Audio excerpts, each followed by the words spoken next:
I was 10, 11, 12, I don't remember, in line for the movies. And there were two guys in line in front of us, like 3 or 4 people in front of us holding hands. And my mother pulled me to her, not my siblings, just me, and looked at my father and said, "They're weird," which just made me look at those guys. And I went, oh, now I get it.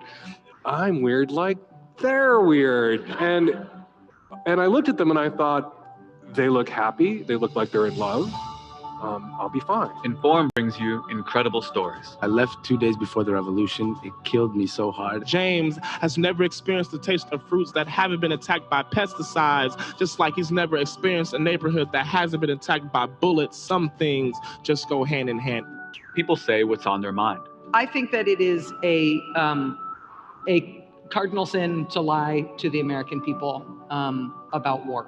Partisanship is a version of narcissism. In downtown San Francisco, the Commonwealth Clubs and Forum curates events that bring you face to face with the world's changemakers. 1/3 of the wage gains that women have made since the 1960s were made as a result of the birth control pill. Twitter is a technology that I don't think we've seen before in this world. Since 1903, the most innovative leaders have come to the Commonwealth Club to share their vision. Sharing cars, sharing their homes, sharing a shared dream, a shareable American dream. That could work.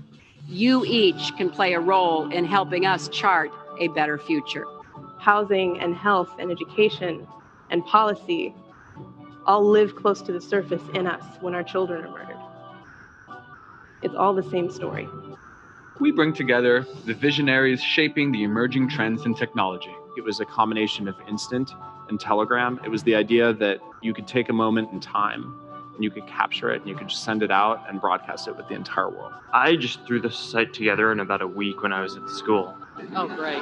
We've got angels, we've got incubators, we've got accelerators, we've got seed funds, we've got crowdfunding. We eat, we drink. One of our first dates ever, we pickled like 100 pounds of herring and made 300 pounds of sauerkraut. Wow. Yay! We never shy away. 75% of the people of this country want universal health care and expect it. And damn it, let's go. Concentrated, deep, slow, loving, tender, passionate sex. Whether you want to be on the cusp of current events or feast on pop culture. I should have a great time writing. I should write a book that is as fun as any party I'd be skipping. Inform events are fun and action-packed. I have an anthropology scarf that does that twisty thing, so. Come feed your mind and soul and celebrate the future with Inform. I love San Francisco, and every time I come back here, I remember that this is the only city in America that has magic.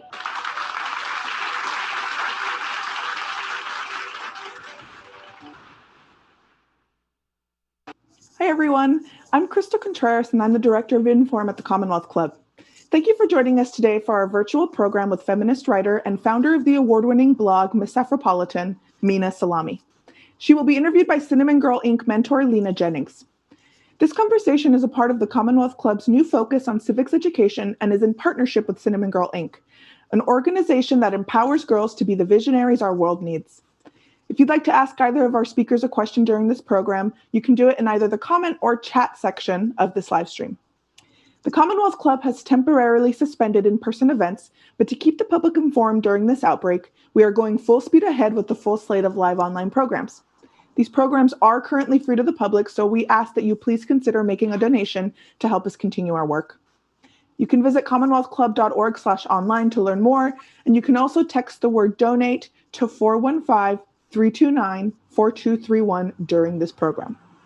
Now, please join me in welcoming Mina Salami and Lena Jennings to Inform.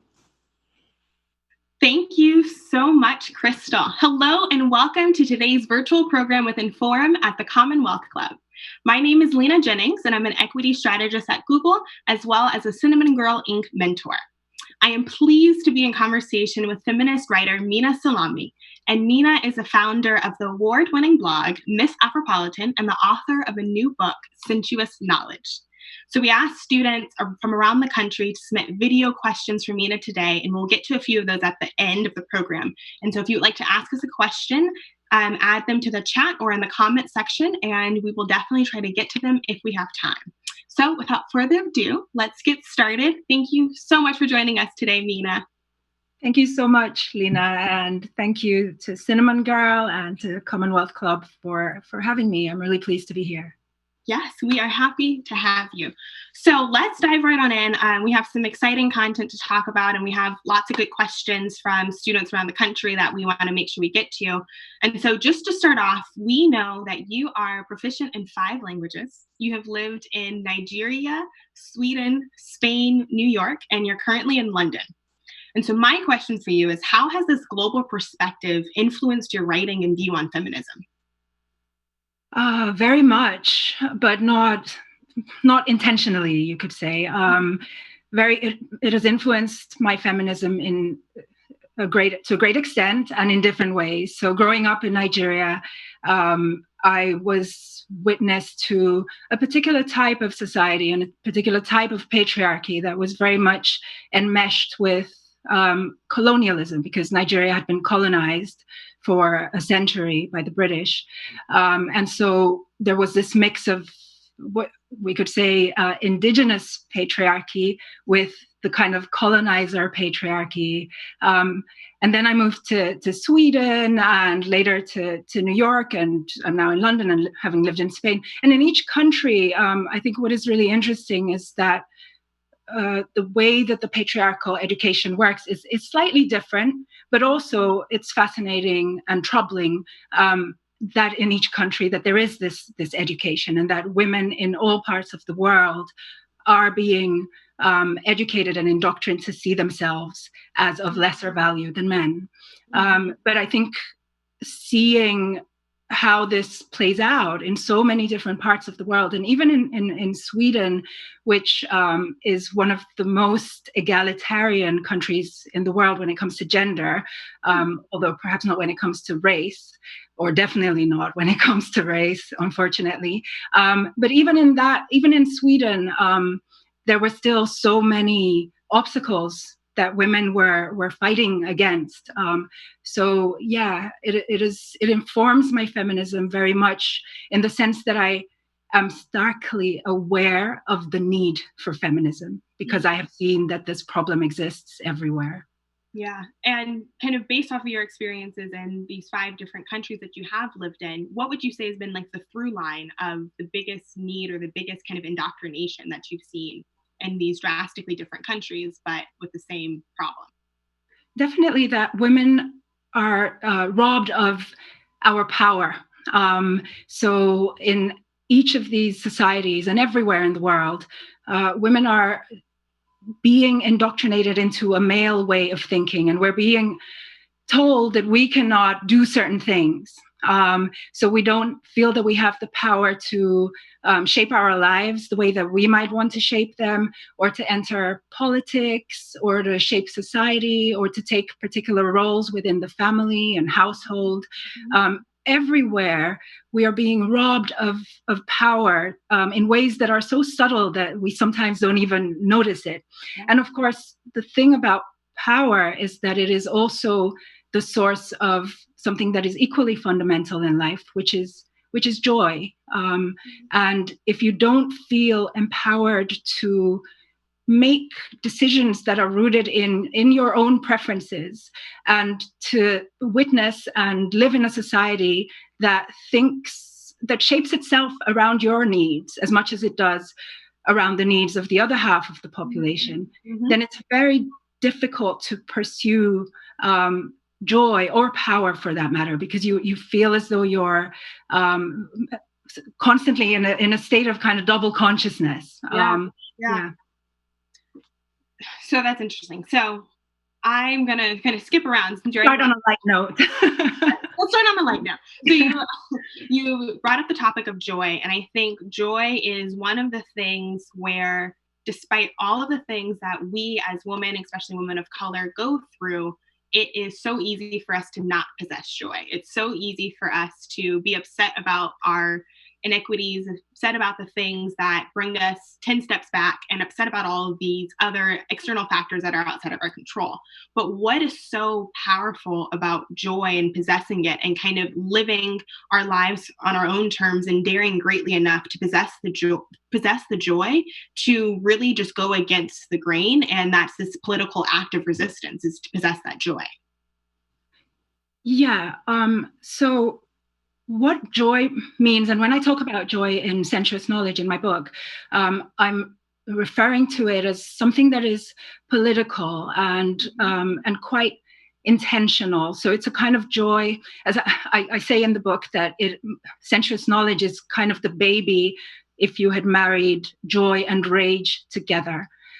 So this is a kind of joy that comes from having seen that you live in an ugly society, which is trying to diminish your value, whether it is because you're a female or because you're a person of color, or you're from a different class, whatever it might be. You have identified that the system at large is trying to diminish your value. And so you become intentional about this joy. And in that sense, it is quite different from the related term happiness, which is a lovely feeling, but that is something that is far less intentional. So you can just feel that when you're doing something you love, dancing, etc. But with this kind of intentional joy, what you then begin to see is that in a patriarchal, Eurocentric, white supremacist society, what happens is that women and people of color are not really able to embody the full range of human emotion. So, for example, just such a thing as aggressiveness, even, which is not necessarily a positive emotion, but girls are taught from such an early age that they are not allowed to feel that is something that is manly. But of course, every human being feels angry and aggressive at times. And so basically, this multiplied with so many different emotions. And what then happens is that you're starting to subdue yourself. You're starting to block yourself from behaving in certain ways. And that, of course, becomes an obstacle to joy. Mm-hmm. I love that you kind of brought up these different spectrum of emotions. And one of them is there's so many ways that we put these positive and negative connotations on emotions that are just emotions. They're neutral feelings, but feeling angry is bad. Feeling assertive is a bad emotion. Feeling rage is a bad emotion. But all of these things kind of coupled with being a woman, it's like, no, don't be these things. Like, be a good girl, be nice, be sweet, be kind, be considerate. But then the messages that men are getting are kind of go after the things that you want, like tackle the world head on, go forth, set the world on fire, do whatever it is that you want. But women always have to be kind, polite, considerate, generous. And so what's so mad about that is that we're simultaneously living in a world where women have so much reason to be mad about things, right? But we have this huge sense of obstacle in expressing our anger. It's really a big problem. Yes, no, it totally. And so therefore there can be joy to connect the two emotions. If you have felt for your entire life that you have to be a good girl and you have to be nice and polite and you can't express your anger in whichever way you express anger, because that's also something that's very individual. But then if you become intentional about your joy, expressing anger can become something that actually makes you feel joy, because it's it can be a unique experience. A release. Yeah. I love that. So I want to get into the book. There's so much good content in the book, and I want to make sure that we kind of talk about all that you have kind of in your book. So Sensuous Knowledge, it speaks about the intellectual brain as well as the emotional and intuitive brain. And so can you break down those different parts of the brain, and then what does it mean to what does that mean in terms of knowledge, is how we think about it today? Great question. So yeah, the way the book works is that I first developed this concept that I refer to as sensuous knowledge, and I then apply sensuous knowledge to a range of different topics, from beauty to power to womanhood, etc.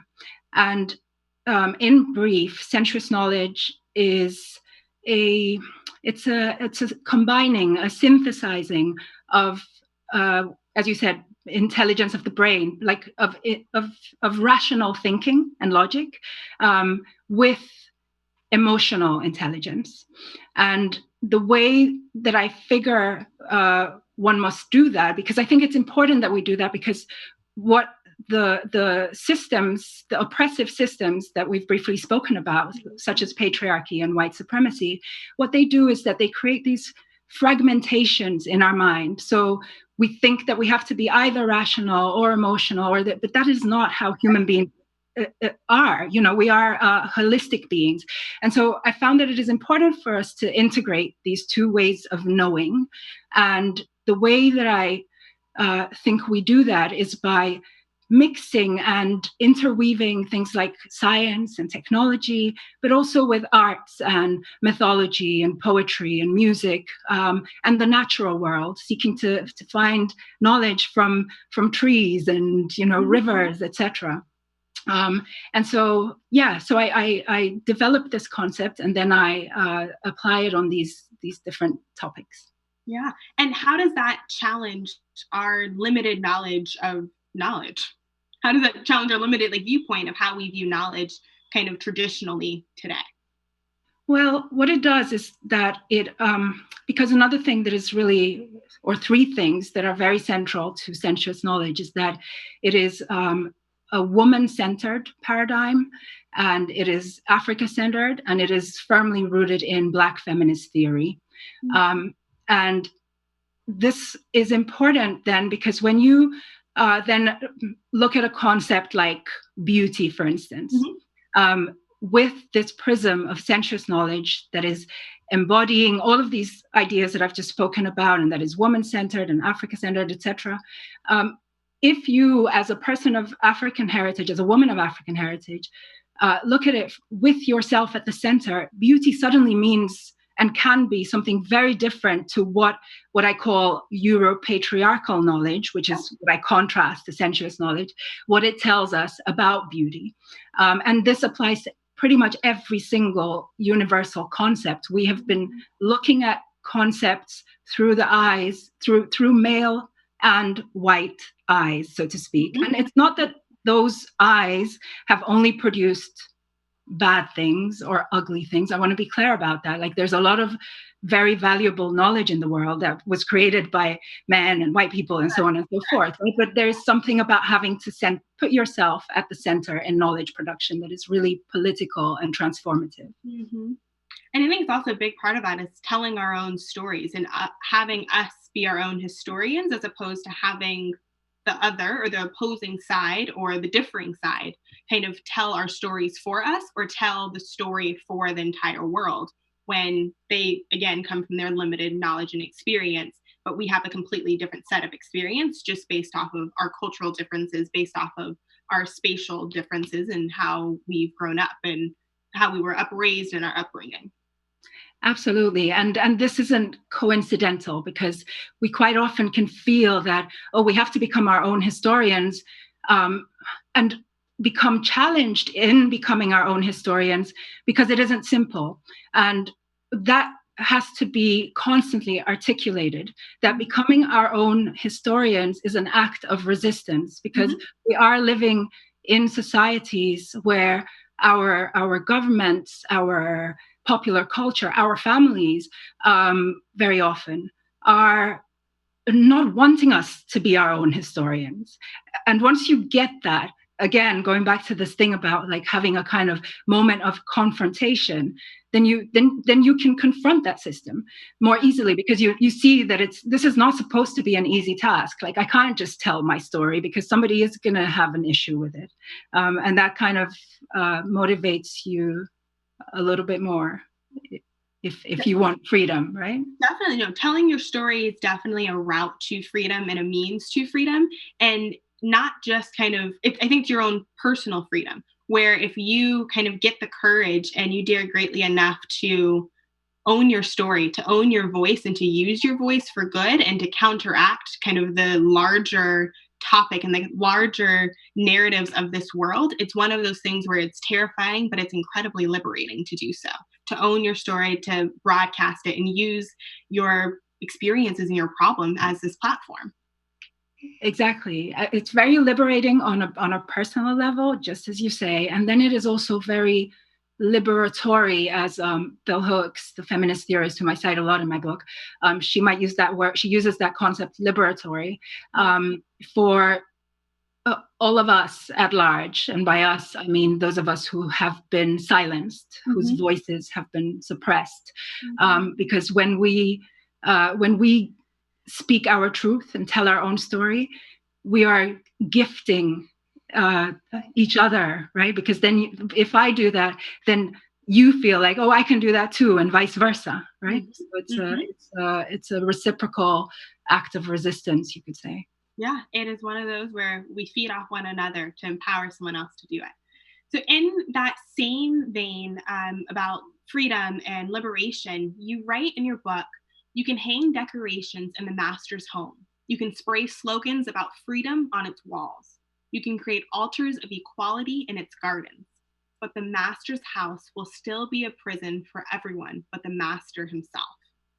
Can you expand on this a little bit and talk about the price that we all pay for living in the master's house? And what is the modern day master's house that we live in today? Right. So that part of the book was discussing a very famous quote by the Black feminist author Audre Lorde, and she says that the master's tools will never dismantle the master's house. And for a very long time, we, and by we I mean people, feminists, but also anybody who is in the kind of wanting to end oppression of any sort, have been focusing on what are the master's tools that will not break down the master's house. But what I'm suggesting in that section is that if we turn our attention to the master's house, then the tools, they don't become redundant, but it's actually more important to realize that the master's house is not a place that we want to be in. We don't want to see it at the table at the master's house. Because as in the past, as in I said in the passage you read, it is always going to be a place that favors the master. And so what is that? What is the master's house? It's obviously many things, and it's things that are associated with power. So the master's house can be, if you are in a household where you have a dominant sort of male head of the family, that's an example of the master's house. And then, of course, like our governments, our militaries, things like that. But what my book is really trying to aim at and to pinpoint most specifically is that the master's house is the knowledge production itself. So the knowledge that we have about things like beauty that I mentioned earlier, or power, or womanhood, these are ideas that have been formulated by the metaphorical master's house. And so until we counter that knowledge production itself, then even as we are resisting and doing activist work, we kind of end up going back to the master's house. So one of the very big motivations for me in writing the book was that I realized in so many spaces that I inhabit within like the Black liberationist movement, feminism, and so on, that we were so often like doing really important work, but somehow stuck creating the same kind of hierarchies or formulaic thinking. And I realized that this is because the very paradigm of knowledge and ideas with which we do this work. So for instance, if you think about power, how is power defined? Power is defined by large in ways that fit a patriarchal white supremacist society. Is defined as something that is authoritarian and dominant and violent. And so if we within a movement are trying to reshape power, but we don't actually have we haven't redefined power itself. We just kind of end up reproducing the same problems. So the master's house is ultimately the master's way of knowing and thinking. And so to break free of the master's house, some recommendations that I want to clarify and I want to make sure that I'm catching are, is it coming up with our own definitions of our systems, are the way in which we do and go about things, or is it bringing awareness to kind of what is and connecting the divide between what is and where we want it to be? What are some of the first steps of that breaking free from the master's house and our minds and our environments? But I think it might just be easier of just like in our own day-to-day lives, like how can we ourselves break free from the master's house and way of thinking?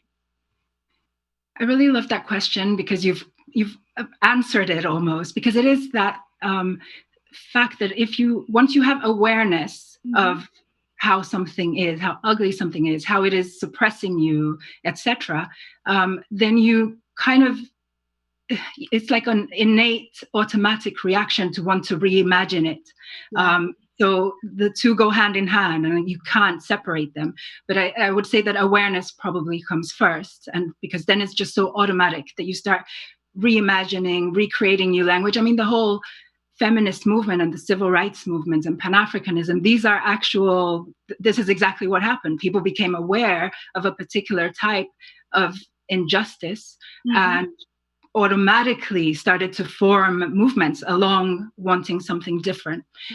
But in terms of like in our daily lives and how we can how we might come to those kinds of places of awareness where something changes and how we know, I guess the way that sensuous knowledge, the concept in the book, contributes to that is by whatever it is that we are experiencing in life, whether it's like what's going on now with COVID, or something in our personal lives, or the kind of work that we're doing. What sensuous knowledge is about is really bringing all of those different facets and parts of life that I mentioned earlier. So if we looked at a situation in our work relationships, and then we looked at it not only with our rational brains but also with our emotional intelligence. When we're facing a challenge of some sort, it is kind of bringing this holistic approach to solving it. So looking at the factual, the scientific, but also the poetic, the feminine, the spiritual, so really an embodied and holistic approach. And so when we do that more consciously, awareness, again, it can almost happen automatically, because you're starting to look at a thing wholly rather than in that kind of fragmented Europatriarchal way. Right. Yes, definitely. And you kind of hinted on it earlier, and how I think of it is this element of exposure, and how if we're exposed to different environments, different things, and different settings and ways of life, we see how broken our own mindsets and how broken our own systems are. And I'm an avid traveler, and there's this quote that says, "We travel because distance and difference are the secret tonic to creativity. When we get home, home is still the same, but something in our minds has changed, and that changes everything." And that's the same thing with this exposure to kind of patriarchy and the master's house. When we leave that environment, we see a whole new way of life, a whole new way of how things are created and done. And that doesn't change our home, that doesn't change our environment or our own master's house, but that changes our mind and how we view things and how we look at things. And then that is kind of a catalyst to get us thinking about, how can we break the system? How can we break down these barriers? So I love that distinction. And with that, we're gonna roll on to some of our student questions. We have a few video submissions, and so let's just hear our first one. Hi, Mina. My name is Brianna Travis from Berkeley High School. I'm a Cinnamon girl, and my question to you is, have you always been a good student in school? Also, did you struggle in school? And what messages were you told when you were younger to stay empowered and inspired? Thank you. Lovely question, to which I have like a twofold answer.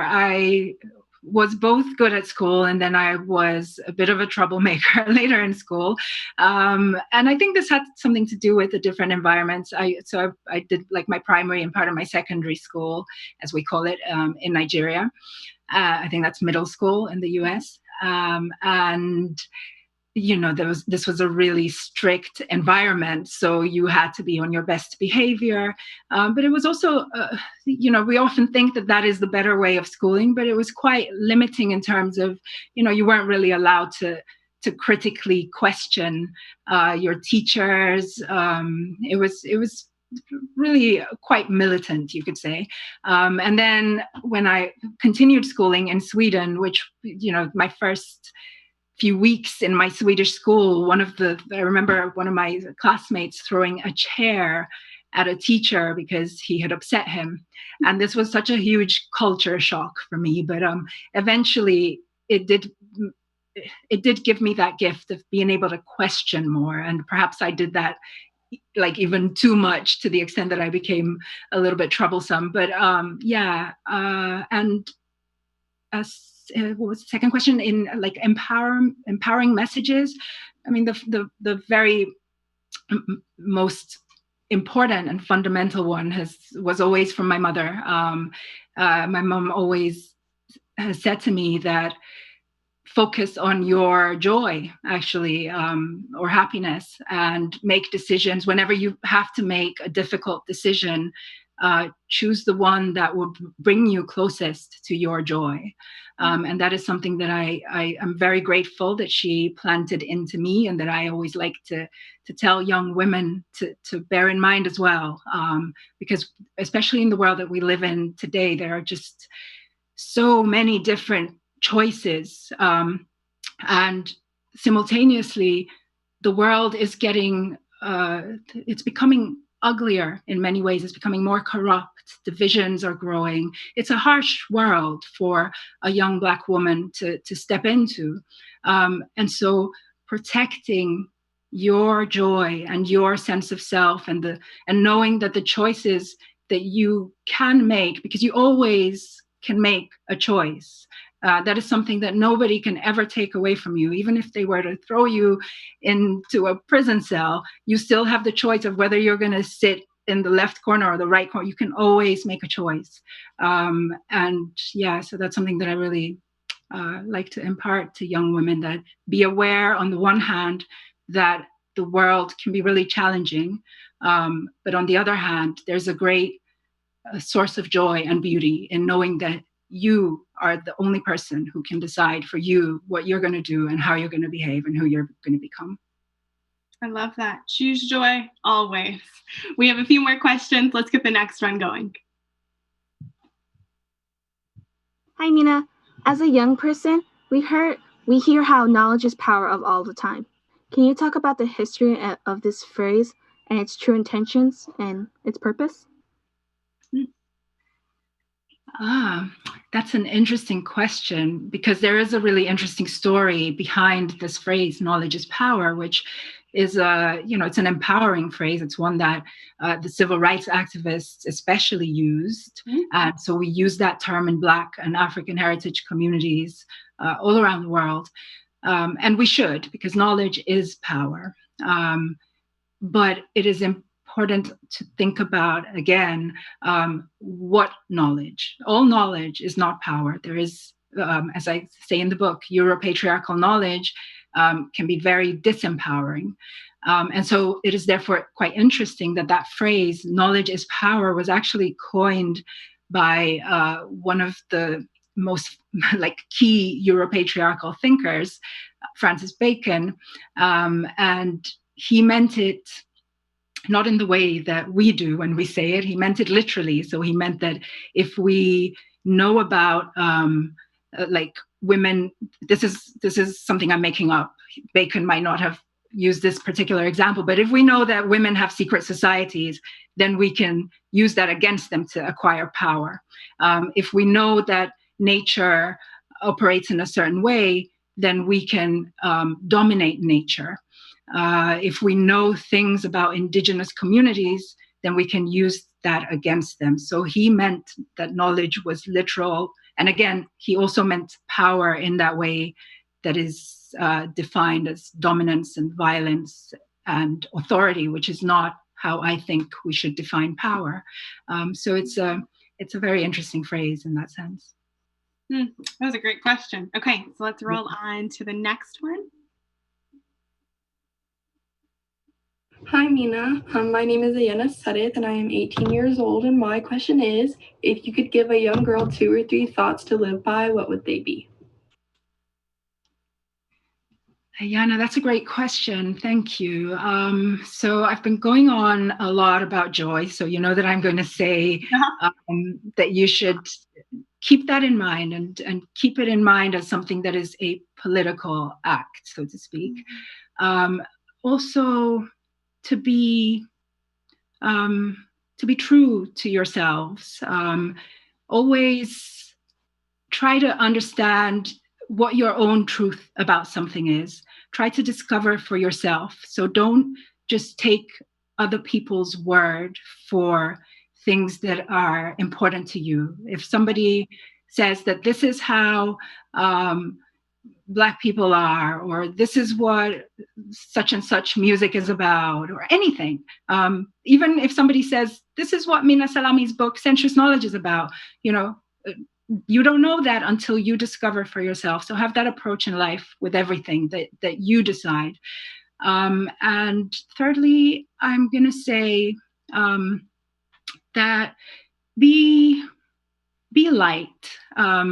Be lighthearted as much as you can. And this goes back to what we were talking about and how the world is such a challenging place and becoming even more so. I mean, we're right now in this dreadful lockdown and we don't really know what the future looks like. We have to protect our sort of core human nature and human right to just keep a light mind and not become too burdened by problems that you haven't created. And that is not to say that, be unaware or uninformed, but don't allow these things, all of the very difficult challenges, all of the negative messages about Black people, about women, about this, that, and the other. Don't allow those things to penetrate your hearts and your souls and your minds, but let them bounce off you. That's what I mean by be light. My mom has always told me to protect my peace and accept the things that you cannot control, but above all else, protect your peace. Brilliant. Let's roll to the next question. Hello, my name is Madison Harvey. I'm 16 years old. And when questioning sexism and racism, we are often told that we are militant, radical, angry, or even sensitive. And I wanted to know, what can we do about these microaggressions? Thank you. What a question. Yeah, I think that relates a little bit to what I was just saying. It's, we have to, you see, the thing about Europatriarchal knowledge is that it's trying to make it seem as though we shouldn't be questioning these things, as though we live, as though it's normal to have our voices silenced and to face so many structural oppressions. We see, larger amounts of Black people dying at the moment because of COVID. There's all kinds of injustices as we are all too aware of because they're evident. And yet it is a culture which makes us feel as though we're being militant and angry, like this angry Black woman trope whenever we talk about it. So one thing that I think is really important and that I hope that I am able to convey myself when I speak is that that these are issues that are actually very logical and rational, and again, embedded in emotional intelligence. And when you speak to people about racism or sexism or classism, adopt a tone of it being evident. And then you sort of don't even get that angry necessarily because you're just sticking to the facts. This is not, it's not a question that is up for debate, right? There is racism, there is sex, these are real problems. And we are going to speak about them until they no longer are real problems. And it's just a very sort of level-headed approach that I think works the best with these conversations, which I also just want to add that if you feel angry about something, then express that. It's completely allowed and okay. And, if I have one message, is that nobody should tell you that you are not allowed to express the whole range of emotions that you feel. So go ahead and talk about the things that you care about in whatever way you feel is the best way. That's it. And they're no good or bad emotions. They're just emotions, and they're your experiences. Yes. So we have one more student video question, and then we will start wrapping up. Where did the time go? So fast. Hi, my name is Jayla. I'm class of 2022 at USC. And I was just wondering, so in your book, you reference Lauryn Hill a couple times, and you guys both talk about the importance of refraining from submitting your will. And so I was just wondering if you could speak more on that and just explain kind of why it's so important for young girls in particular to avoid doing this. Thank you. Wow. I love that question. Submitting your will. Yeah. I think it's, it's already there in the statement. It feels like a kind of, if we can invent a term, micro-violence, because microaggression means something different. Yeah. But, because will is such a powerful word, it's like the thing that makes you alive. It's what gets you out of bed in the morning. It's your will to get up and go about with your day, whatever you have planned. And so when you put the word submit in front of it, it's a micro-violence. You can instantly see how wrong that is. That doesn't mean that, sometimes you have to negotiate your will. Like, we can't do everything that we want. There are always going to be challenges for everyone in this world. But yeah, so if you can see that the words don't fit together nicely and that there's a micro-violence, then you will start to see that a little bit more, maybe whenever such an action is about to happen, and then you can step out of it. So if you're in a situation where you have said, I would like to do XYZ, and somebody says, no, you're not allowed to do that because XYZ. And you go, if you're about to go, well, okay, you can recognize that as I am submitting my will. And then it's like, no, I'm not going to do that. And you can sort of take a step back a little bit. I know these are like difficult things, and we don't, nobody always has that awareness. But I guess what I want to say is, think about the words, be curious about these things, and think about changing, reimagining how these things can work in your mind, because then the action follows more easily. And that kind of goes back to what you said earlier about having your own definitions of these things and finding out that knowledge for yourself and kind of stating your own fact as a fact as opposed to just accepting it from someone else. And my mom has always told me that a no does not always mean no, except when it comes to what she says. All moms knows, always knows. Right? Yeah. So it is an informed tradition to ask all of our speakers the following question. So Mina, what is your 60-second idea to change the world? My 60-second idea to change the world is to encourage more curiosity in people. So be more curious.